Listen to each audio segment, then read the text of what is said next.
Sit down. Right, good morning everybody, and welcome to the launch of BT's Net Good Pathway to a Carbon Net Positive. My name is Mark Kember. I'm the CEO of the Climate Group, one of the partners of today's event, along with the Carbon Trust and of course BT itself. Before moving into the programme, just a couple of announcements. First, this session is being filmed and broadcast over the internet, so as well as hoping that everyone's happy with that, please turn your mobile phones off or to silent. Preferably to silent, because we would encourage you to tweet liberally during this part of the session and the rest of the day. And the hashtag NetGood is up on the screen in front of you. So that's the end of announcements. There are 2 emergency exits should they be required. Now, I don't think I need to tell you why being carbon net positive or making a significant impact in a carbon footprint is important. Just a few weeks ago, we hit the, I wouldn't say magical threshold, but a number 400 parts per million concentration of CO2 in the atmosphere, a number that when I started working on climate change just under 20 years ago was seen as, one, the place that we should not, the line that we should not pass, probably the concentration of greenhouse gases that was beginning to get a little bit scary in terms of irreversible impacts. Well, 3 or 4 weeks ago, we hit it. That doesn't mean we failed. It just means that we need to keep trying a lot harder. And so approaches like BT Net Good, which we're going to hear today, and the broader group of small but we hope growing companies that are looking at net positive, i.e. having an impact beyond their own footprint, is absolutely essential in terms of driving down greenhouse gas emissions around the world, but also doing it in a way that is good for business and good for society, because only when we marry the economic, the social and the environmental will we have a significant and lasting impact in dealing with climate change. Net Good, as you'll hear later on today, is about an innovative approach to dealing with climate change and carbon emissions. And with that theme of innovation, it's very appropriate that today's event is taking place here at the Royal Society for the Encouragement of Arts, Manufactures and Commerce, an Enlightenment Age organisation committed to finding innovative practical solutions to today's social challenges. So we're in the right place and at the right time. Today is both an opportunity for the colleagues at BT to tell you about Net Good and the pathway to carbon net positive, but equally, if perhaps not more importantly, an opportunity for you to get involved and help make the pathway to net carbon positive one that is truly transformational. As you'll hear throughout the different sessions today, this is a beginning of a journey, and it's a journey that by necessity needs to involve people from different sectors, stakeholders across different fields, to make this not only incredibly successful for BT, but also something, as I've said, that can be transformational for whole companies, whole sectors, and ultimately the whole economy. This Net Good is a process about change. And if we are going to deal successfully with climate change, change itself and managing change will be at the heart of our success. And major change, in almost all cases, requires leadership from the top. And that's why I'm very pleased in a few seconds to introduce Ian Livingstone, the Chief Executive Officer of BT Group plc. Ian became CEO of BT Group in June 2008, having been in the company previously in the role of Group Finance Director and CEO of BT Retail. Since becoming Group CEO, BT's cash flow has more than tripled, and through a programme of customer service and process improvements, costs have been reduced by over £3 billion. It's not only an economic success, though. Over that same 5-year period, BT's greenhouse gas emissions, as I'm sure you will hear again, have been reduced by 80%. By putting sustainability not as something nice as part of the CSR programme, but sustainability at the heart of the business strategy. Ian, over to you.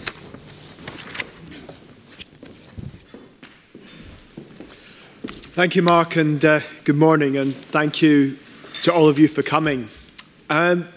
The reason I was really very enthusiastic to speak to you today is because one of the biggest questions facing business in general, not just in the UK, but around the world, is its role in society. And business has not been deemed to be good, whether it's tax evasion or avoidance, whether it's its role in society, whether it's the banks. Businesses come under challenge like never before. And the question is almost put very simply, is business about doing good business, or is business about being good? And I think people are asking the wrong question. They ask whether doing good is in conflict from being a good business. Wrong question. Can they coexist, being a good business and doing good? Still the wrong question. The right question is actually, how complementary are they? Very simply, and it's a belief we hold very dearly at BT, that actually you can become a good business and give great returns for your shareholders, give great customer service, by actually being a responsible and excellent citizen in the societies in which you operate. And when you think of the stakeholder groups of businesses, you see this time after time. So take customers. We have some of the largest global corporations, Procter & Gamble, Unilever, Fiat, Philips, rely on us across the globe. We provide their networks. And they, and together with governments, who are some of our largest customers, increasingly make sustainability a very important criteria when they look for their suppliers. So we win business by being a company that puts sustainability at the heart of what we do. But also, if you go down to consumers, they too look to do business with companies that do the right thing. But also, it helps us develop new products, and I'll talk about that later. New sources of revenue as well as reduced costs. So clearly it is good for our customers and it's good for us. And for employees, CSR on a more wide basis is something that helps engage our employees like nothing else we do. It is very important, not just for the recruitment of our people, because people want to work for a company that does the right things, but also how engaged and how our people act within the company. In society more generally, people talk about a license to operate. In our business of telecoms, literally, in the countries we operate, we have to have a license to operate. And again, doing the right things and contributing to society is very important to that. And our shareholders, they benefit on one hand by the improved revenue from the new products that I believe are sustainable, but also from the lower cost from energy saving and things like that. But increasingly, ethical funds are very important, key areas of investment. And all of this is not about the old style of CR. It's not about the writing of checks. Yes, that has some role. But it is about using a company's unique skills and capabilities and leveraging them to do the right things, both for the business and the societies in which we operate. And that's why we have 6 strategic priorities, and we call these the Better Business, Better Future. And the Better Future in particular is focused around being a responsible and sustainable business leader. And we have, as part of that, set 3 goals, our Better Future goals. The first of these is about being a connected society and helping a connected society. I think in the role of inclusion and equality, helping people be connected and what it can do for society in areas of health and education, we've only scratched the surface at. But as part of that, we have set a goal by 2020 to make fibre available to well over 90% of people in the UK. Now, we're well on the way to that, and actually, we believe we'll achieve that target some years earlier than that. Our second goal is around improving lives. It's by 2020, our goal is to use our unique skills and capability in our people to raise £1 billion for good causes. £1 billion. So areas such as we launched BT My Donate, which for instance is a website if you're ever running any charitable activity, where you can go online, contribute to charity, and it doesn't cost. There's no commission. BT does not charge anything. Now, it costs BT a few £1 million to run this, but the savings for charity and the increased donations that charities will receive will far outweigh that. And so, again, society benefits a lot more than it costs the company. That is what I mean by leveraging skills and capabilities. Our people, for instance, literally thousands of people that are involved in telethons. If you ever see Red Nose Day or the Children in Need donations, You see the focus in BT Tower, lots of people answering the phone. That's actually done around the country. We're actually in the Guinness Book of World Records for the most people to have actually answered phones on a telethon in one evening. So again, it's great. Our people love it. Engagement of our people doing something good for society. And the third area is really on the area of sustainability, and this is what I want to talk about. And our third North Star goal is to help society live within the constraints of the planet's resources through our products and our people. Now that's a general statement, but we have really honed it into a very important and I think a major step forward. But before I talk about it, it's good to give some context. I think the context is one that many of you will know very well. The answer is we can't carry on as we are in society. The world is consuming something around 1.5 times the resources we're putting back into the planet. It can't continue. And it's not that that's going to get better. There's going to be 2 billion extra mouths to feed by 2050. And we hope that these mouths are going to be better fed. People are going to be wealthier. They're going to have more material possessions. It can't just be about the wealth in the West. It has to be around the world. But that is going to put further strain on our planet and its resources. But also, we are in a unique position. Communications is growing more than anything else. Give you just a little factoid. In the Olympics last year, 2012, there was 7 times as much bandwidth used as in Beijing 4 years before. That gives you an idea of the growth. And communication is operating more and more a central position in people's life. In communication, in education, in purchasing, in health, and it's going to carry on. So we have a really important part and a really important role to play. And that combined with the fact that I think business has to recognize with the challenges on consumption that the past is not going to be good enough. We have to do more. So what's our role in doing more? Well, as Mark said earlier, we've done a reasonable amount up till now, or a bit anyway. We've reduced our carbon emissions since 1997 by 80%. All the energy we purchase in the UK is green energy. We have a number of initiatives around our vehicles, in our offices. We've done a lot. We've reduced our own carbon consumption. And so what our goal is that by 2020, we will help reduce carbon emissions by at least 3 times the end-to-end carbon impact of our business. So for every 1 bit of carbon we use, we will save 3 times. That is our 3-to-1 goal. It is what we call net good. Net neutral is not enough. Net good is our aim. And it's an ambitious goal. We can't stand up here today and tell you we know exactly how to get to the 3-to-1 by 2020. Because if we did, it wouldn't be an ambitious enough target. We see a lot of the past. But it means that we are going to have to do a lot more. So we're going to have to do more to reduce our own carbon consumption, because you've got to do something on that side. But also, we will develop new products and new services that will help our customers save carbon. Already today, we're the world's largest provider of video conferencing. How many plane journeys are saved by telepresence and the like? We've just entered into an agreement with Dolby that will make audio conferencing, you know, the normal thing where you can hear dogs barking in the background, somebody's on the mobile phone and they haven't put it on mute. Well, this partnership with Dolby remove all that extraneous noise. It allows you to have spatial recognition of where people are in a room. Again, encouraging people to use conferencing rather than traveling. Not just a saving in carbon, but also a saving in people's time and the efficiency of the business.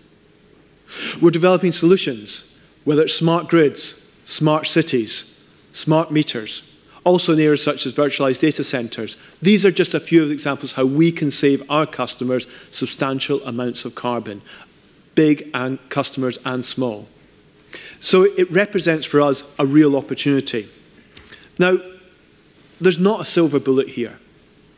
There's not one answer. And the reason we're having this as a formal launch is we need your help. We will make and keep open our data, but we need help to develop the methodology. We need an assistant with great ideas that can help find ways of improving this. This is almost an open source thing. We actually need society as a whole, right down to the consumer, to help us deliver this. But we hope it's not just going to be BT. What we're launching today is, in our view, on one hand, a catalyst for BT to come up with new and innovative solutions that will help us grow our business and cut our costs, as well as delivering net goods to society. But on the other hand, we hope it will represent a lot of hard work that other businesses will be able to piggyback on. And they too will look in their business how they can improve their position. Maybe where they are net bad, become net neutral. If they're net neutral, become net good. We hope to be something of a catalyst, only a small catalyst, but with your help, hopefully a significant one. So we've taken on a challenge. We enjoy challenges. It is really important and that this is a core part of our business, which it absolutely is, and that is why I'm launching it today. Our strategy, as I said earlier, was described as a better business and a better future. There is no more important representation of that than the announcement today. With this, we will absolutely create a better business, but we hope to play our part in creating a better future. Thank you. I'd like to welcome Net Good Programme Director Kevin Moss to the podium. Kevin, as his title suggests, is responsible for the Net Good Programme. He's been an integral part of BT's sustainability activities since 2007 with a number of roles.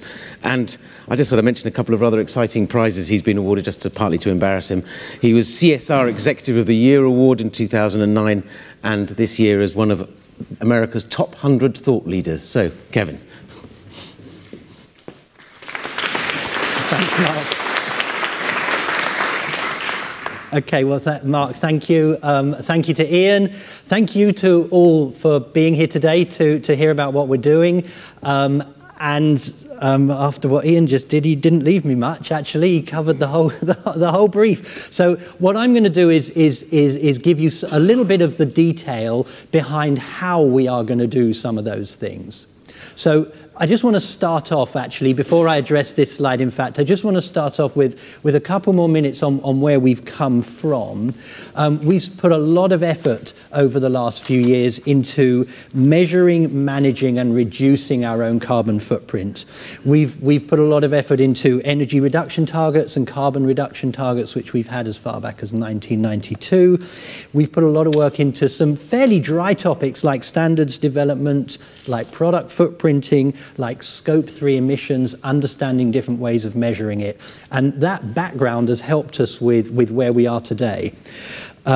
We've focused on managing our energy down. Is Richard Tarberton from our Energy and Carbon Unit here today? Richard, hi. Richard runs a team within BT TSO, our operational unit, that's now rolled out a building energy management system to 2,300 of our sites that's been a big contributor to reducing our energy and reducing our carbon. And that's focused on our own operations. So that's where we've come from. As Ian referred to, we're now looking at a different sort of challenge here. We're looking at this challenge that we're using up resources at 1.5 times the planet's ability to replenish them, rapidly moving by 2020 towards 2 times the planet's ability to replenish the resources we're using. And if we look at a carbon basis, we see a very similar thing. Despite a lot of activities across a lot of companies, the trajectory is still going in the wrong direction. So within that background, what we've tried to do is look for a way to change that trajectory. What can we do to take us from what, in retrospect, I'll characterize this idea of reducing our own footprint? What can we do to take us from that concept of less bad to a concept of net good? So our most material impact is the area of energy, carbon, and climate change. It's our most material impact for a number of reasons. Climate change impacts our business. If you look at our 2012 and our 2013 annual report and accounts, it's not the Better Future report that people like me produce. The annual report and accounts, you'll see that in 2012 snow and in 2013 rain had a significant impact on our network, on our fault rates, and on our customer service. And while I can't attribute any individual weather condition to climate change, the increased variability that we're seeing and that we anticipate to continue seeing will have an impact on our company. We have a hefty cost from energy usage. Energy is the lifeblood of our network, so we have a dependency on it, and there's an opportunity in there for us. So in going from this vision to help society live within the constraints of our planet's resources through our products and people, which is constrained in that it's about the constraints of the planet's resources, it's very broad in that it's about all resources, we needed to come up with a goal that was more specific, and the area of energy, climate change and carbon was the right place for that goal because it is our most material issue. So the goal is that by 2020, we will have helped our customers save at least 3 times the end-to-end emissions of running our business. And the green part on this chart represents the amount by which we help our customers reduce their emissions. The other part of the chart, that white circle with the 1 in it, or the lower part here, represents our end-to-end emissions. From less bad, just reducing our emissions, to net good, this idea of 3 to 1. So there are 2 key differences between how we used to look at our emissions and how we now look at our emissions. The first is that we've significantly increased what we describe as our end-to-end emissions, the emissions for which we take responsibility in this methodology. So what you see on this chart reflected in pink, the 8%, is our own operational emissions. And bear in mind that reflects that we've reduced it by 80% from what it was back in 97, 98. Okay, and that now represents that 8% of our emissions. The graph you see under there actually represents our energy usage. And I know you may not be able to see the numbers, but up through 2009, that was increasing at 2 to 3% year on year, our energy usage. And that's against the backdrop that Ian referred to, that 8 times as much traffic went through the Olympics this time around as the previous time. So we've been seeing massive network growth, massive traffic growth. Behind that, we were seeing 2 to 3% year on year energy growth. With the work we're doing through the Energy and Carbon Unit, managing our energy usage, rolling out smart meters within our own estate, we've changed the direction of that from 2 to 3% growth year on year, continuing network growth and traffic growth to 2 to 3% decline. On top of that, we're buying green energy, which is how we get to the 80%. So that now reflects our own operational footprint. What we've added to that to reflect the end-to-end footprint is the footprint of our supply chain, which is what you see on the left-hand side of this chart, or our upstream footprint. That represents now our entire upstream footprint, by which I mean not just our suppliers, but our suppliers' suppliers and their suppliers and their suppliers, right through to the source of the materials. And we use a process called EEIO, Environmentally Extended Input-Output Analysis, and Mike Berners-Lee, who will be up on the platform later, is the consultancy, Small World consultant, that helps us with that analysis. So our upstream, our suppliers, now represent 64% of the end-to-end footprint that contributes towards the methodology. And then the third area we've added is our downstream footprint. So now I've sold you as a customer, and I think there are some customers in the room today. I've sold you a product, you've taken it back to your office. It might be a telephone, it might be a router, you've plugged it in, it consumes your electricity, in fact. But we're counting the carbon burden of that towards our end-to-end footprint, because that reflects the entire carbon burden of providing the service I'm going to take credit for in the next part. So that now reflects our end-to-end footprint. So whereas we would have been reporting a footprint of a few 100,000 tonnes, we're now reporting against this end-to-end footprint in this year a footprint of 5 million tonnes of carbon emissions. So that's the first difference between our old methodology and our new methodology. The second difference is that we look at the abatement opportunity our products and services have. That is how we help our customers reduce their carbon emissions. So what we've done here is we've identified the list of products in our portfolio that help customers reduce energy consumption and/or carbon emissions. For that list of products, and there are 9 products in that list at the moment, for that list of products, for each one, we've identified a methodology that provides a metric for how much a unit of that product how much carbon emissions a unit of that product avoids. And that comes from that will come either from a published case study or from a government report from which we've deduced a number. We've then worked very closely with the Climate Group, and particularly on this with the Carbon Trust, to actually validate that process, and I'll come back and talk a little bit more about that in a minute. So we now have a unit measure, a metric for the product. We multiply that by the amount of that product that we've sold. We add that up for the 9 products, and that gives us our abatement number. So we have our carbon cost on one side, we have our abatement on the other side, and that's what gets us towards our 3-to-1. In many respects, this is like a carbon P&L, where helping our customers represents the equivalent of revenue from a financial perspective, and the burden represents the equivalent of cost. It's not quite as sound yet as a financial P&L, but you can use that sort of analogy. And in fact, it does have a financial benefit, because reducing that carbon generally comes with reducing energy, which comes with cost saving.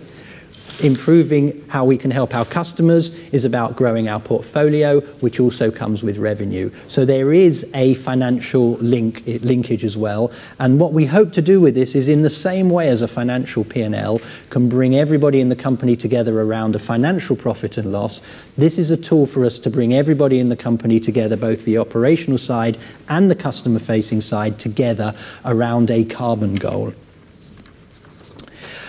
So where are we now? We're at 1-to-1 now. That is, our carbon emissions, our end-to-end carbon emissions are 5 million tons. Our methodology shows us that we are currently able to show we've helped our customers on a year-by-year basis avoid 5, it's marginally higher than 5.2 million tons of carbon emissions. And all of this is data that's in our Better Future report, and in fact in our annual report and accounts as well. So we have a goal to get to 3-to-1. And as Ian referred to, we're going to do that, in fact, we're going to do that in 3 ways. We're going to do that by selling more of the things that we already sell that have a carbon abatement opportunity. We have certain products that have a carbon abatement opportunity, but we didn't have a good enough case study to actually include it in this, and we'll be working to better understand the carbon abatement. And thirdly, by adding new products and services and propositions into our portfolio in the areas of smart city, smart transport, logistics, connected home. And that's how we're going to grow from where we are at 1-to-1 to 3-to-1, and I didn't put the slide up. There we go. How we're going to grow from where we are at 1-to-1 to 3-to-1. This is the slide the piece I want to finish off with. It's been very important to us as we've gone through this to consult widely. So we started off working with both the Climate Group and the Carbon Trust. The Carbon Trust have helped us by actually working on the methodology with us, that we took our original methodology, which we'd spent some time on internally. We'd done a little bit of informal stakeholder engagement, but we took that to the Carbon Trust, who have worked with us to review it, help us refine it and endorse it. So what we're coming out with is something that's not just created by us, but is worked on by an organisation that independently of us is an expert in this area. And the Climate Group have helped us with stakeholder engagement. That is formal one-on-one engagements with practitioners from the business world, from government, from NGOs, which has really helped us understand better how we can refine the methodology, how we explain it and articulate it better. One of the most important things we learned is that we can't do this alone. We could try and do it alone, but even if we achieved it, it would be a real Pyrrhic victory. Getting to 3-to-1 by ourselves, if nobody else gets anywhere, means we won't have made much impact on climate change. We are a big energy buyer, but we're not a big enough energy buyer that we're going to actually by ourselves impact climate change. So even if we could get there on our own, it really doesn't serve the underlying purpose of doing this. But we don't really think we can get there alone. There are 3 critical things we need to happen in order to get there. One is we need our customers helping draw us in that direction. If you're a customer and you're here today, I need you saying to your account manager or whoever looks after you from BT, here's my carbon target. Here's the stretch I have. Here are our resource limitations. For some companies, it may not be carbon. It may be a different resource limitation. Here are the limitations we are looking towards in the future. How can your products and services help me? Because that brings us forward as a company as well. And if we can help you reduce your emissions, we can take that and count it towards our 3 as well. So we've sort of linked ourselves with helping our customers reduce their carbon emissions and improving their sustainability impact. We need our suppliers to be on board with us, partly because 63% of our footprint is now our supply chain footprint, but also because our suppliers, we work closely with our suppliers to build our products and services. So whether it's the consumption of a telephone or a router that somebody has helped us, has designed for us, or whether it's bringing partners together, suppliers in a partnership to bring a proposition out to the marketplace, we want our suppliers coming to us saying, we've got ways to help you reduce your footprint, we've got ways to help you with your customers, and we're reducing our own. So we need our suppliers with us as well. And we need our partners in the ICT sector with us, because by multiple companies doing this, it will really build the momentum. I hope one day somebody will say they've beaten us. It'll be a bit painful when somebody says we're a little ahead of you, BT, but it'll be the sort of motivation we need to say, right, we need to look at what we can do more. So all of those 3 levels. In order to do that, we have open sourced the methodology. So the methodology we've built and we've put a lot of work into, and a lot of our partners have helped us with it, have put a lot of work into, is available, publicly available, so other companies can replicate it if they're in a similar business to us for themselves, or learn from it if they're in a different business. They may, the specific examples may not be applicable, but the methodology should be. So we've open sourced the methodology. It's all available on the bt.com website at the Better Future Net Good pages. So you can actually see exactly how we've done it and how we've built it. So we've come up with one way of doing this. We do know that there are other ways to do it. By putting the stake in the ground, and we've put this stake in the ground perhaps a little sooner than we might have done in the past. We may, it would be tempting to sit on this data another couple of years till there were more industry standards and it was a bit more stable. But by putting the stake in the ground, we hope others are going to do the same. We hope they're going to help us improve it, build on it, try it for themselves, perhaps even come up with a better methodology that we can then adopt things from. And by doing that, we hope together with other companies, we'll be able to shift from the focus being on doing less bad to the focus being on doing net good.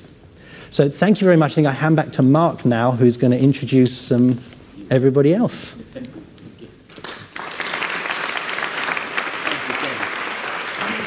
You may as well just take your seat. Thank you, Kevin. Right, we're now moving on to the panel discussion part of this. We're opening it up and up and up and up, and in the section after this is when you all get involved, taking up Kevin's invitation for us all to get engaged in defining the methodology. So this is a panel called Net Good Framework Leadership for Sustainable Business, and we have not only Kevin, but 3 other panelists who I'd like to introduce to the stage: Mike Berners-Lee, Tom DeLay, and Paul Crewe, who I will introduce more formally in a second. So this is to open up the discussion a bit more and look at some of the aspects, both at the macro level, but more specifically at the Net Good framework. Immediately on my left, I have Mike Berners-Lee, who is the founder director of Small World Consulting, and as you heard, talks about, works on understanding emissions in the supply chain, but also visualizing and understanding what carbon means for people. And he wrote a well-known book called How Bad Are Bananas? The Carbon Footprint of Everything. And he may allude to that in a bit. Next to Mike is Tom DeLay, who is, since its founding in 2001, the chief executive of the Carbon Trust, which was originally set up to help UK businesses understand and manage their carbon footprint, and has now branched out, works in China, Korea, Mexico and Brazil, and has helped companies save nearly £5 billion through reducing their carbon footprint. Next to Tom is Paul Crewe, who is the head of sustainability, engineering, energy and environment at Sainsbury's. As you all know, Sainsbury's is a true leader in the retail sector in terms of cutting emissions and reducing energy. He leads Sainsbury's work across a whole range of areas: engineering, built environment, and enabling them to reach their ambitious emissions reductions targets, and also sits on the Sainsbury's Climate Change Board. And at the end, I've already introduced Kevin Moss. So I should warn you now, there will not be an opportunity, I'm afraid, for Q&A, partly because of the way we're streaming this live. However, there will be a break after this, The panelists, including myself, will be available to answer questions. And then, of course, we've got a much more interactive session just after the break, where you will be able to either collar people and ask them questions individually or get involved in the broader discussion, which I hope the panelists will bring up some interesting ideas. So, Tom, starting with you. An international survey that the Carbon Trust itself conducted suggested that nearly half of executives believe that doing things like this, cutting emissions, dealing with sustainability, reduces profits and is bad for business. So why on earth should BT be doing something like this? Yeah, okay. That's what they told us. We went to 5 countries globally, almost 500 senior executives from a very similar demographic. Told us just that. I think the simple story is that almost any business can achieve significant benefit, tangible benefit, through cost saving, through efficiency. Not just energy efficiency, efficiency more broadly across pretty much every area of operation. And that's pretty much true for any business in any sector. And then there are the benefits that you can get through enhancing your revenues, and those are perhaps more focused in certain sectors where consumers really value the environmental message and are willing to enhance the revenue line if a company does the right thing. So on paper, we can do that, and we're pretty sure the 5 billion that we saved is true. It is over an awful lot of companies, but efficiency really does pay off. So why would people come back and say, well, not for us right now, thank you?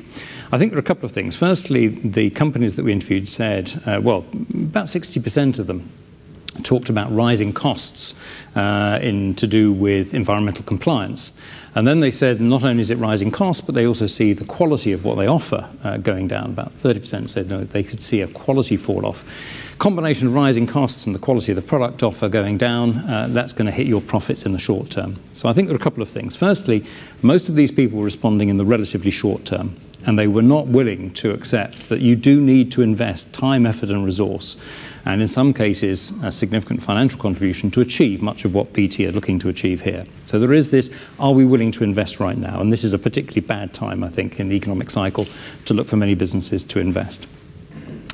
But beyond that, there's something else, because there's some equation that's got to make this sensible for BT and other leading companies and not for others. And we've certainly picked up that strip out things like sector bias, leading companies are more likely to be investing in what is environmentally sustainable than companies that are not leading, pretty much across all sectors that we've worked with. And I think that's in part, Ian referred to BT's ambition to be a good business and how that would come across to consumers of the future. It does come down to brand loyalty. We did extensive surveys globally on brand loyalty. Over 80% of young Chinese consumers, the Generation Y, will be more loyal to a brand that they see is taking appropriate steps to reduce carbon footprint and environmental impact. Sadly, in the UK, that figure of 83% falls back to 56. In fact, of the 6 countries that we looked at, UK young people were the least engaged in this. But if you are a big global business, you are going to be looking to the consumers of the future. And brand loyalty is enormously valuable to you as a business. And I think that is why leading businesses say, okay, it might be a short-term inconvenience, it might be a short-term investment, but it's the right thing to do in the medium to long term. I think Ian spoke very well to that. But which is the cause and the effect? I mean, there's some quite well-known research, for example, recently in Harvard Business Review, suggesting that those that had companies that had sustainability at the heart of their business strategies outperformed their peers. Is that because they had sustainability strategies, or they're already outperforming and therefore could afford to do a bit of environment? I think there's a bit of both. We've looked for the financial correlation between environmental performance and financial performance, and you can find it. But to say it is absolutely rock solid, I think will be unfair. I think within certain sectors, you can certainly prove it. There are certain sectors that are inherently going to help the world be a better place, that are going to help us reduce our personal carbon footprint. If we take an average for the UK of about 14 tonnes of CO2 per person on an aggregate basis, the global average is 4. If we actually want to get climate change under control, we're going to have to get the global average of 4 down to 2. So we've actually got to make some really big steps. Now, some sectors are probably better placed to make some of those big steps happen. And I think BT and the work in communications is a good example of the right company in the right sector doing the right thing. Okay, one obviously a very competitive sector, rather like the food retailing or broader retailing sector, Paul. I mean, Sainsbury's in a very competitive environment, and yet you have, the business has grown and you've set yourself ambitious targets.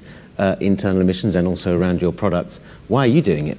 Why don't you just get on and sell food? I think if you think back to Sainsbury's history, we're 143 plus years old.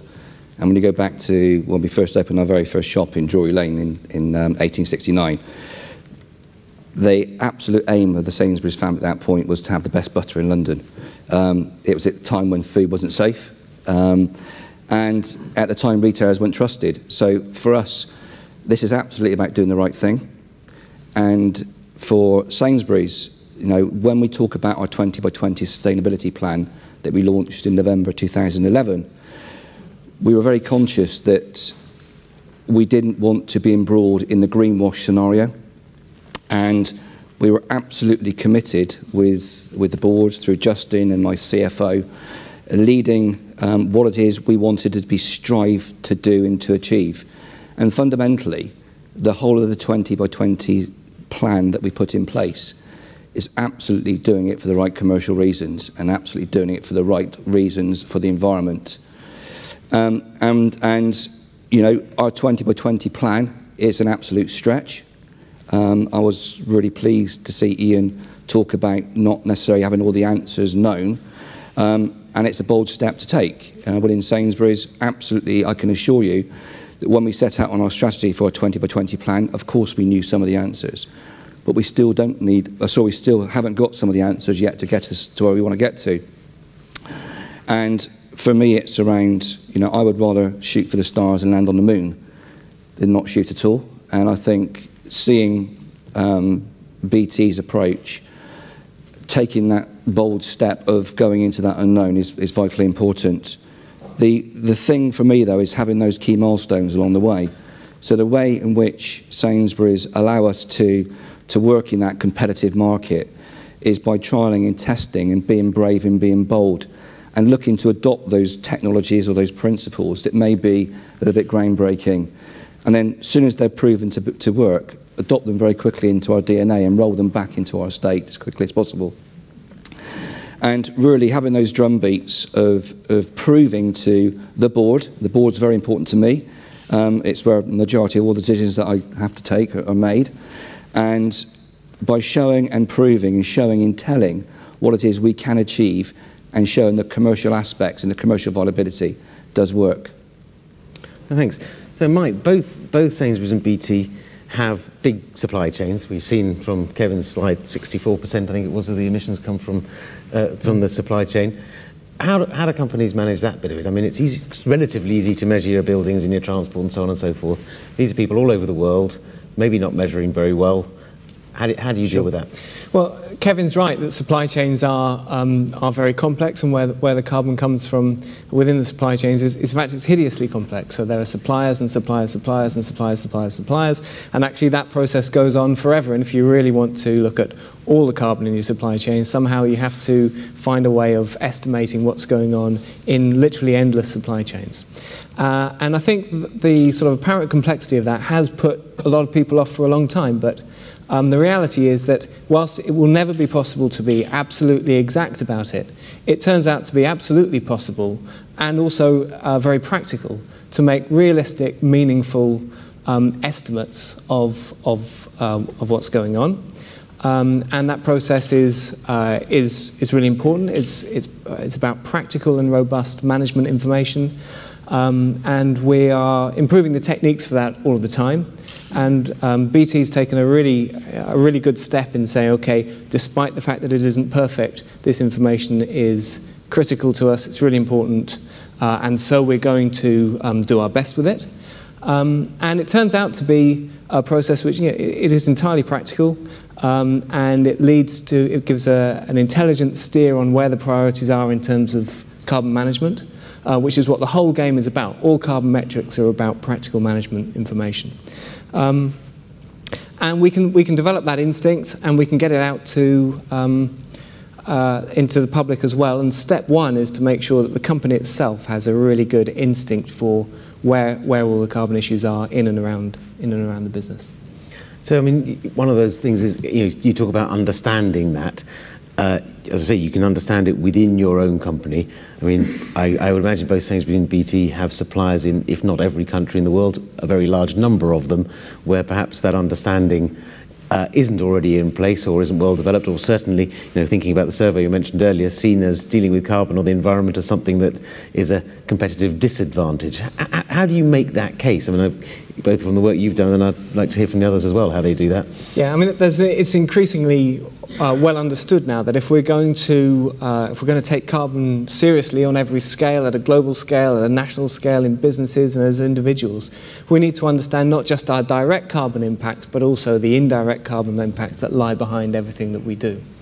And that case is being increasingly understood by the UK government has been clear. The Select Committee on Energy and Climate Change has reported that the UK absolutely should have consumption-based metrics that track that indirect carbon, and the entirely analogous decision would be for BT to say, yes, our indirect carbon matters too, is important to us as well, because it is, for many, many businesses, most businesses, it is a bigger deal than the emissions from their own direct energy use.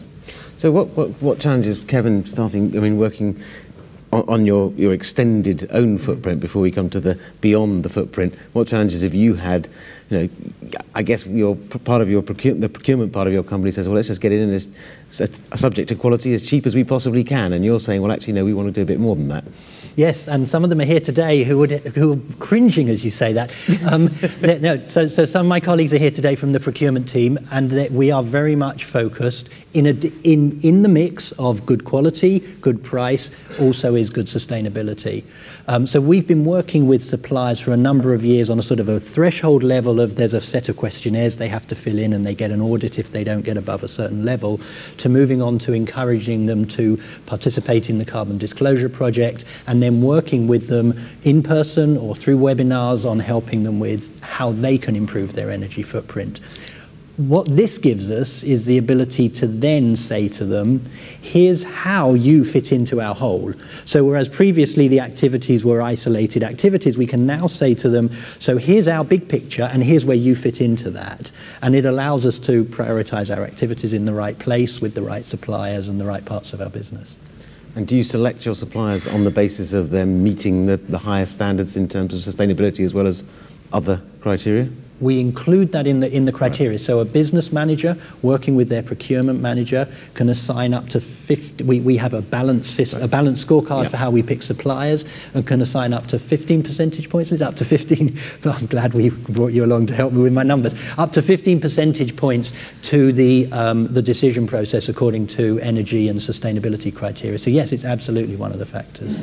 Okay, now turning to the even more complicated bit, which is net good. The suppliers, they've got a vested interest in satisfying you because you're buying from them.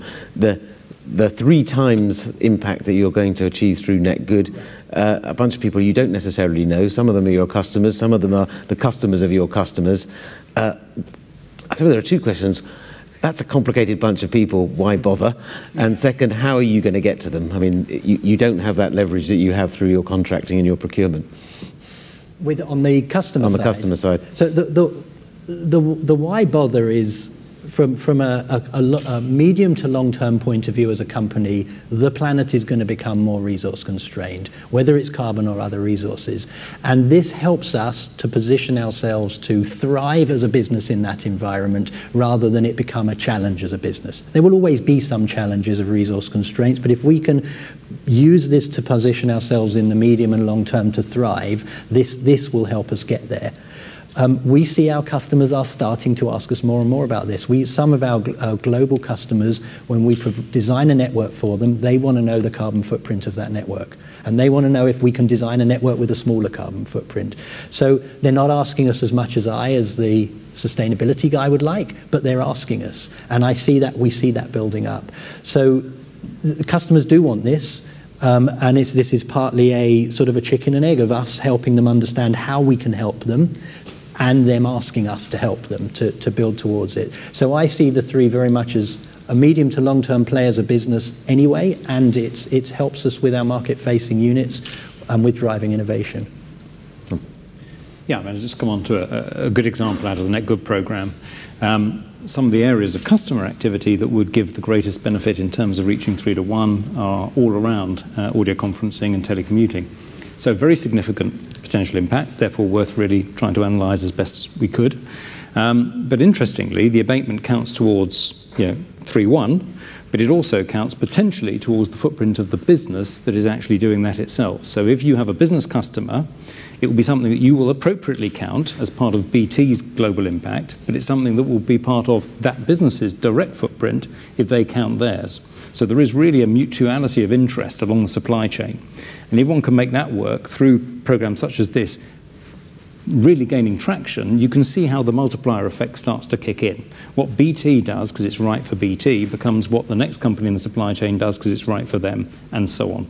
So I think there really is something you can leverage here.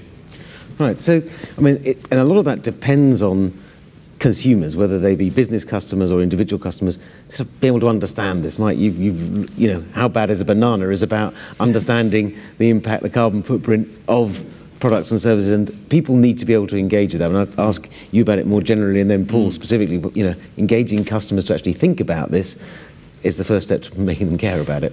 Yeah, absolutely. And it's at face value, it's quite a complex scene. What are the carbon impacts that a consumer faces, let's take an end consumer, in everything about their daily life, because you can't see the carbon that's lying down the supply chains of everything they buy and do.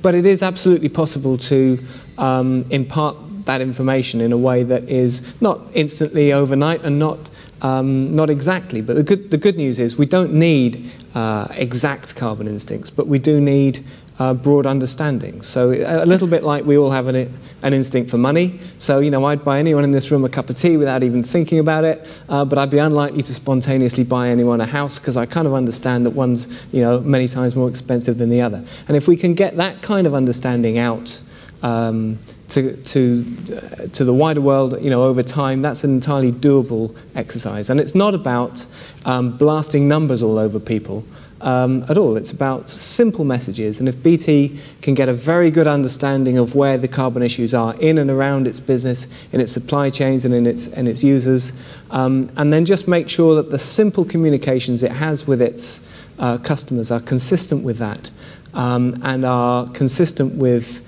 helping them to focus on where the genuine priorities are, then it's a doable exercise. I mean, one of the challenges, and Paul, looking at a business that deals with lots of customers across a range of products, is that we are bombarded with information. So how do you sell this to your customers? This is something that's important. So there are lots of other important things as well, but this is very important, and it's going to be good for you and good for us and good for the world, and therefore it's worth buying this product rather than that product, or engaging in this process rather than another. Yeah, I think if you think back to sort of the earlier question around what a customer is, now we have an enormous supply chain that works for Sainsbury's, no doubt the same with BT. And although they're supplying us, they're also our customers too. And for me, it's around what lengths will we go to work with our suppliers to make them or help themselves to become more efficient and more carbon effective. So we've captured that originally as part of our 20 by 20 strategy to help our suppliers become much more efficient in the way they operate carbon.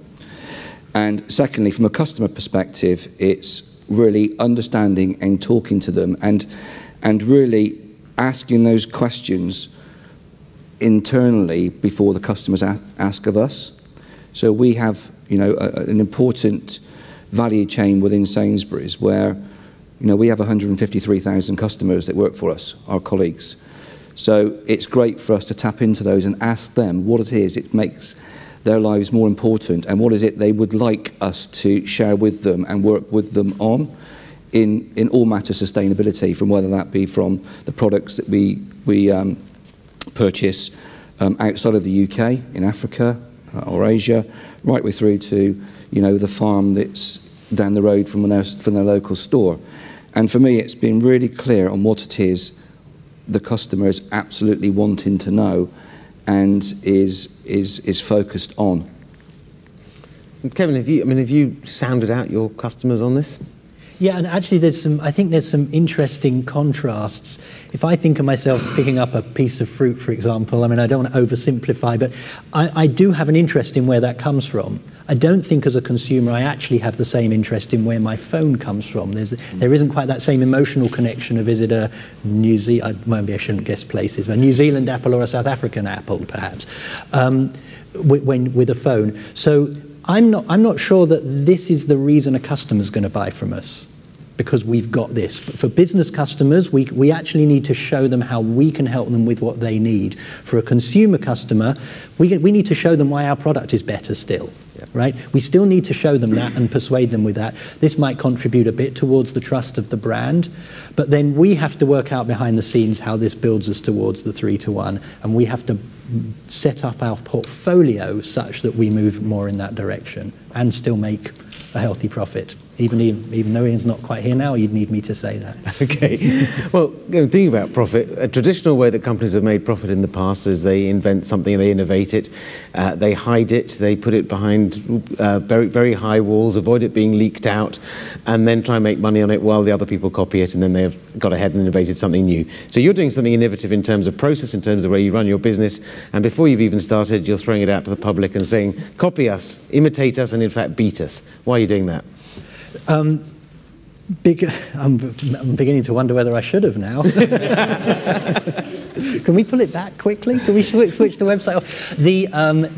Because I mean, really, I addressed this earlier. We don't expect to make a profit from the net good methodology. We do expect it to be something that helps our business to innovate, that drives our business towards innovation, helps direct us towards the opportunity side of a resource-constrained planet, as well as understanding and preparing for the sort of the negative impacts of that. So it helps move us in that direction. But as I said, we want our customers to move there too, and we want our suppliers to move there too. And the more we can share that methodology, the more we can do that. I think one of the most interesting parts of being in the sustainability space is, where do you draw the line between collaboration and when something becomes competitively valuable? So in fact, for this, because if I help you with where we've drawn that line, we've shared the methodology, we've shared the individual metrics, so you can look up in the document that we've shared that the Carbon Trust helped us put together, the metric that will allow you to work out the carbon emissions per use of teleconferencing, or the carbon emissions saved per use of field force automation. What we haven't shared, because that's where it becomes competitively valuable, is our volumes. So that's where we've chosen to draw the line. We've produced enough information that someone else can replicate, but there's a point where we've said, okay, that point is of competitive value, and we're keeping that bit to ourselves. And what are you hoping from, not only today and on July the 2nd, you've got the Better Future Forum, what are you hoping to get out of it, both in terms of, you talk about this as something which will drive your innovation, but also more broadly, why do it like this? We want input from others. So actually in the room today are representatives from a number of different parts of BT. We have a board called the CSRB, which is a board committee that governs our process. We have members, Lord Hastings here, from the CSRB. We have members from the SBLT, which is the executive level board that sits below that helps us run this on an operational basis, and representatives from every one of our lines of business. So one of the things we hope today will give people the opportunity to engage with people, not just me from group, corporate, I sit in the middle and in the ivory tower type stuff, but people who are actually in the lines of business and engage in conversations as to how does this impact our different lines of business. The lines of business have all been involved in putting this together. We've done this with a virtual team across the business, and that will give us the input for the next iteration of this. How can we enhance it? How can we improve it? Where are the opportunities? And that's one of the things we hope will come out, especially from the workshop session this afternoon, where there's opportunity for smaller discussions in groups of 10 or so to really engage with each other and with our people. And then we want to enhance this. Tom, I mean, Carbon Trust works with lots and lots of companies. Are you seeing this sort of open source collaborative approach as being a new normal, or is it still sort of fairly isolated? I think it's increasingly common for leading organisations, and they are organisations who have nothing to fear and who have an awful lot of opportunity to pursue, and I think that's great, and I think BT is a great example of that. Something came up actually in the work we did here, looking at BT Vision and abatement potential, essentially, of having streamed media as opposed to, the video coming through the letterbox, or you having to drive to get it, or indeed being delivered by post. A few years back, we were approached by Love Film, who wanted us to say that yes, Love Film was fundamentally a low carbon service. And we would have worked with Love Film on that. The only thing was we couldn't work out whether the business as usual to compare it to was driving to the video store or doing it by post, and how we would trade that off. Now, in this case, actually, the BT Vision abatement is all based around a weighted average of those two modes of delivery. Now, anybody here can go online and they'll be able to look at and say, okay, how would that have been? Do I agree with that or don't I agree with that? If you don't agree with that, you can actually run the numbers in your way. You can actually adapt what BT have done to the circumstances of your business. So I think there is an enormous benefit to businesses who want to do the right thing, to do it in a very transparent way, because I think they will get all the benefit and credit for having laid out not only their own performance, but the assumptions that underlie that, as opposed to a business that just says, we're great, trust us, and nobody does. Yeah, I mean, just to build on that, trust and transparency are absolutely key to all of this. So the numbers are complex, and it's possible to cook up anything in a black box if you put your mind to it. So this relies on BT being trusted, and it also relies on anyone who wants to being able to pick their way right back through every last line of the methodology if they've got a mind to do so. Yeah. One of the things I just want to pick up, Kevin mentioned earlier about collaboration and sharing. I think for me, I take Sainsbury's as an example. We've kept our light under a bushel for many years, and I think one of the things that we really understand, probably more than our competition currently, is collaboration and sharing, and not keeping things behind an ivory tower is absolutely essential. And there are a few organisations that have taken the plunge like BT have done, and last year we really put our neck on the blocks, and Jim's here now from Green Mondays, where we held an event where we absolutely went naked. The board, we were with our peer group in a quite a challenging environment at Green Mondays, and we were there to bare our souls, all of our inner secrets that are no longer secrets. Because fundamentally, for me, it's around, sustainability and doing the right thing isn't a secret, because if all of us in our industries were to do the right thing, we would gain those economies of scale, and we would be able to accelerate things at a much quicker pace. And I'm all for that. And thinking about this, Tom, this methodology, the sort of net positive, net good, going beyond your own footprint, is that something that is a little niche market, it's fashionable this year and we hope it'll last, but it may not? Or is this something you're seeing other companies going, actually, this is the future, this is the way of really putting sustainability, climate change at the heart of our business strategies? I mean, I think most companies now have a reasonable handle on their direct environmental impact. Describes Scope 1, Scope 2 emissions. They have a reasonable handle on that. That's what's within their own boundaries. And they kind of feel an obligation that if you can't get that right, you shouldn't really be signing your director's report, as indeed you won't be able to going forward. Then I think an increasing number of companies are recognising that you look along your supply chain, because actually an awful lot of the benefits you can derive will be through the efficiency of your supply chain. And for an awful lot of companies, frankly, their direct impact is nothing compared to the impact implied by the products that come through the supply chain. For most retailers, it's a 10-to-1 ratio. So you've really got to start looking at your supply chain. And a smaller number, but I have to say a growing number, are starting to look at the abatement potential within their own consumer sets, and that's very important. Now, it does depend which sector you're looking at. If you're in the automotive sector, you're going to say, interestingly, however efficient my production is going to be and whatever improvement I can make there, actually, if I can make a car significantly more energy efficient and fuel efficient, then it's going to have, over its lifetime, a much bigger benefit in terms of the consumer, the buyer, using it than anything that we can do. So actually there are some sectors where there is a greater focus, I think, on the abatement in the consumption phase. At the end of the day, you've got to look end to end. If we actually want to reduce our average footprint down from where we are today to a global average of 2, well, the 14 in the UK and developed countries is going to have to come down very, very appreciably. And the only way we can do that is if we understand it on a consumption basis. So how transferable is this kind of methodology? I mean, obviously, if we look at the use of telecommuting or audio conferencing, video conferencing, the argument is you're substituting that for a journey. Yeah. If we were talking about an automobile company, yes, I'm buying a more efficient car, but wouldn't I be better off not buying the car at all, Yeah. or buying the petrol, or whatever it may be? And so, you can see the case here. You could also say, in the case of Sainsbury's, just don't go, buy less, eat less. We've got an obesity epidemic in this country, as in many parts of the world. Eat less. But now that's obviously not practical. How can we translate this methodology to other sectors, and how useful can it be? I think the methodology is a great example, very relevant to this sector and to a number of other comparable sectors. I think as you go outside that into the broader environment, some sectors this just won't work for. Mm-hmm. It does depend on the relative balance of whether the impact is in the company itself or in its use or in the use of its products. It depends on a lot of factors such as the geography and other things that one can look at in some detail. I think it is relevant. I think there's almost no sector that couldn't do this kind of calculation. The answer wouldn't be 3 to 1. I think 3 to 1 to some degree reflects the specifics of communications and BT's opportunity in this sector. I think if you looked at other sectors, you might find in some cases you're never going to do better than go neutral.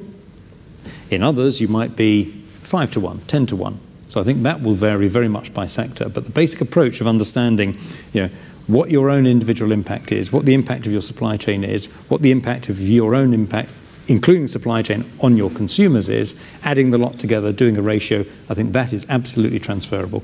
Yeah. Paul? Yeah, if I think about Sainsbury's and what our approach is, I say we've got, we use the farm to fork scenario, so the end-to-end process of growing to consuming, and we've got 20,000 plus farmers and suppliers that work just for our own brand alone. So it's a big number, and a bit like the old adage, how far do you eat an elephant? You can't eat it all at once. It's an impossibility. But absolutely, what we've been working on with our supply chain is actually work on specific sustainable sourcing areas. And if I give you a really good example, so in dairy, we've taken dairy very seriously. It is a big carbon contributing animal. Mm-hmm. The cow, and fundamentally, we've really worked with every single farm that supplies Sainsbury's with milk, and we share information, we share best practice. It's an open book. We share all of our intimate secrets or non-secrets with them, just to make sure that they're all on a level playing field. And we're seeing some fantastic successes, and now that's been replicated across other development groups: chickens, pork, pigs, arable. So we're seeing that absolutely once the suppliers start to hear what benefits they're getting from that group, other groups are starting to want to be formed, and they're coming to us, asking us to form their sustainable development group, rather than me telling them. It's a great place to be. Okay. I do think, being in the ICT sector, I'm in a fortunate position that the metric on the positive side is the same as the metric on the negative side. I can come up with a metric that works on both sides. I think that the underlying question, though, for other companies is it forces you to ask the question, what is the value I bring to society and the environment? And it might be that your negative value is environment, but your positive value is nutrition or quality of life. So it's harder to quantify, because it's very hard to work out what the currency exchange rate is between quality of life and environment, perhaps. Although the way Mike's smiling, it sounds like he might have worked some out. But that is one of the things we struggle with. So we have 2 other programs, Improving Lives and Connected Society, that are looking at much more at societal issues. And one of the things we're looking at is what are the metrics that we can come up with for those. Maybe the currency exchange is even further down the line. But I still think the general idea of net positive as a broader concept can be applied. It may just be that the sides of the equation aren't as quantifiable, as readily quantifiable. So I think that's absolutely right. When you ask which parts of the equation are replicable by any industry, I think the supply chain side, broadly speaking, is replicable across any industry. And you're absolutely right that the net good side of it is is something which you have to take a view on. It's much more of a judgment call, and as you say, it differs wildly between industries, and you need to come back to that transparency thing, which is to say, okay, this is how we looked at it, this is why we looked at it in this way, and this is how it took us to where we got to. I think there's also a question of informed choices, particularly at the consumption end. If you look at red meat, there's no question. Most people would say, well, red meat has a high carbon impact. It does. And therefore, I'd be better off being vegetarian than being a red meat eater. At the same time, the red meat industry has got its act together and has realised that a significant proportion of the impact of red meat is actually on the fertiliser and the use of the fertiliser. Another significant proportion is in flatulence. And both of those areas are areas that can be addressed very effectively. So you can actually have a lower impact red meat, very significantly lower. But that industry is responding to it because it knows it has to. Now, if you actually explain all of that, you can actually give people informed choices. And I think informed choices are absolutely fundamental. I do get reluctant to say, well, actually, we shouldn't be doing something. Because almost always there is a better way of doing it that might be more competitive and might therefore be a good choice. I think actually understanding, as Mike's saying, what those choices are is incredibly empowering. And it's programs such as this applying across a number of sectors that will start to map out your ready reckoner so that as you go through life, you realise the things you do that have a big environmental impact and the things you do that simply don't. And then you can start making choices. That's a far more likely route to success, I think, than anybody trying to regulate and say, we're not going to eat red meat. Okay, so we're talking about informed choices that requires a certain level of awareness. I mean, something you've worked on a lot, Mike. And you might look at Sainsbury's and BT, both huge customer networks, and I don't watch an awful lot of television, but the last BT ad I saw was about, does the guy get the girl or not? But he's got a lousy internet connection, so he never quite knows. And Sainsbury's is, good food costing less, the housewife. To what extent can this be, these tools like NetGood, like their 2020 commitment, be a tool for really educating the consumer, partly to be making those informed choices, but to be both, and then beyond that to be demanding something that makes NetGood go from 3 to 1 to 4 to 1 and so on and so forth? Well, just really, none of these numbers tell you what to do, but you're absolutely right. They inform what you might do. So just to talk very quickly about another smaller supermarket that I work with up in the northwest called Booths, which has been mapping out all its carbon and so on.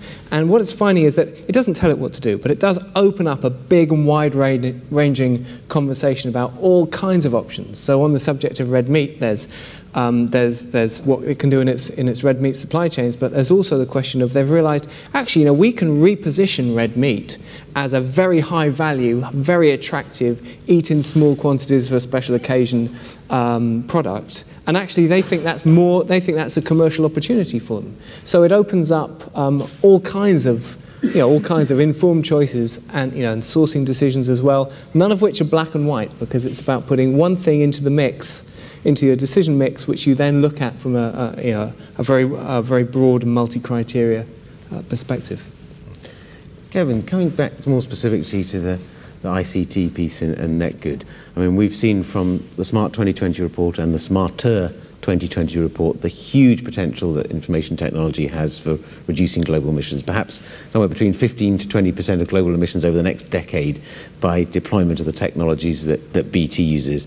So where do you see the biggest opportunities there are? You've laid out you've mentioned 9 technologies, you've mentioned some of them specifically that you'll be rolling out to your customers that will achieve that abatement. Mm-hmm. Where do you see at the macro level, the big opportunities?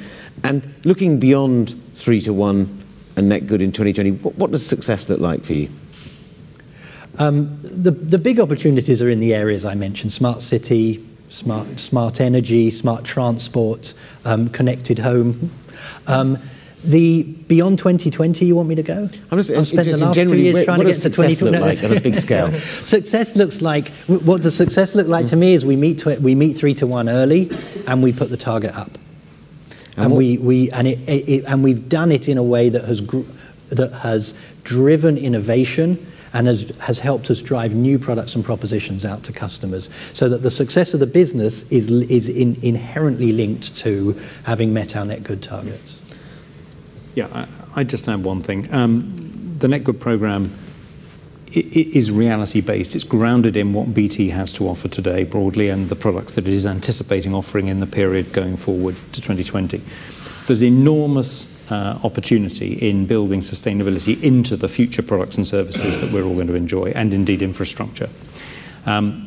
The opportunity to develop more sustainable products and services really has only just been, we've only just got there. Most of what we enjoy today is incredibly inefficiently produced, is incredibly demanding on resources, and therefore is not sustainable. We've done a lot of work with the likes of Dyson, looking at parametric models so that every time you design a new bit of Dyson kit, you actually understand the water, the waste, the materials, and the energy implications as you are designing it. Now, it's pretty clear that you can also make a more profitable bit of kit if you reduce the input costs of all of those things. So there's a really good reason for people to use it. That's high tech, low tech. We've done the same bit of work with JCB. You'll be amazed how many tractor and agricultural equipment manufacturers around the world still treat steel as being a very cheap commodity. It is, but it's a very inefficient, from a global point of view, way of achieving ballast. So if you're trying to get something that is heavy, for God's sake, don't use steel. Use concrete. Okay, interesting. So, thinking, this is the next part of the day is going to be the much more interactive part. So to create a bit of a segue into that, I'd like to ask the three of you, not Kevin, what would be the questions you'd want to hear answered in the workshops and from BT, and what would be, so one, what are the questions, and what would be the challenges you would put to BT to go bigger, better, and faster? I think one of the areas we need to work up is how we use the supply chain management information, because we have some broad brush analysis. We have ways of refining that. It'll never be perfect, but we have ways of digging into key areas in a more bespoke way. But just working through, how exactly can that be most beneficial for suppliers? How can suppliers engage with it best? How can we make sure that all the best policies and practices that anyone could put in place can be properly reflected in BT's supply chain assessments? I think there's an area there. Okay, Tom. Yeah, I think if I was to ask a question of BT, it would be, to what degree the work that is being done here could be shared with the consumer, with the user of BT services, so that they understand the benefits of doing certain things, not simply see it as a ratio in an internal program, which I think is important. And I think it's an enormous opportunity for BT that would pay off in terms of response. For every other business, the question would be, how aspirational is the business? Do you really aspire to be a leader? In which case, what does that mean? And then, what sector are you in? There are an awful lot of businesses in different sectors where they will see this as being an aspiration that's going to be very difficult for them to achieve. I think actually there's something in here for almost every sector, and I think just addressing that and thinking through, okay, I understand the basic principles, it's not going to be totally relevant, directly transferable, but how could I make it work for me? Paul? Yeah, for me, I think what would be good for me would be to understand where the group here is in terms of engagement with their boards in sustainability, and is it really real? And really to hopefully allow everybody to understand that sustainability, doesn't need to cost the earth. Literally, it's not a commercial affront. It does make business sense. Good. And Kevin, you can respond a little bit to that. Also, tee up some of the conversation you'd like to have after the break. What are the things, what would you really like to go? We've got some questions, and the people, and I'll explain a bit more, there'll be a set of questions that people will be asked to discuss. But, walking away from having heard some of this conversation, the presentations you've made, what do you really want to know, and what would really help you going forward? Well, so just one reflection on what was just said, which is very interesting that Mike talked about suppliers. Tom, you referred to consumers, and Paul, you talked about boards and businesses. The other aspect of this that we need to keep in mind is investors as well, and how can we make that? And I'm sure if there'd been a fourth person, we would have got to that. But so I'll put that one out there as well. That's a very important part of the mix for us, and how all of this then comes together so that there's a sort of a mutual benefit is really key. This afternoon there are a number of tables. Now I think we've tried to group people with common interests, with the person from BT and perhaps people who have helped us with the methodology who are best suited to that. So we're looking for as broad a range of feedback as we can get at this point from topics like, well, how can we use this to engage consumers? And we're looking for your ideas as much as your questions. So by all means, ask the question. By all means, other people around the table answer it. We're not, the BT people really are sitting there to hear and to sort of try and pull the answers together. As broad as that, down to some specifics as to, well, why did you do the methodology that way? Now, there may not be exactly the right people on each table, but we can have a few floaters as well. I'll be floating around for that. We really want to start with that breadth. So if there's an area that's important to you, even if it didn't come up today, we need to know that, because that really, starting with that broad picture is what's going to give us the best value as we move this methodology forward and work out how to leverage it the best. Great. Well, first let's thank our 4 panellists for their contribution.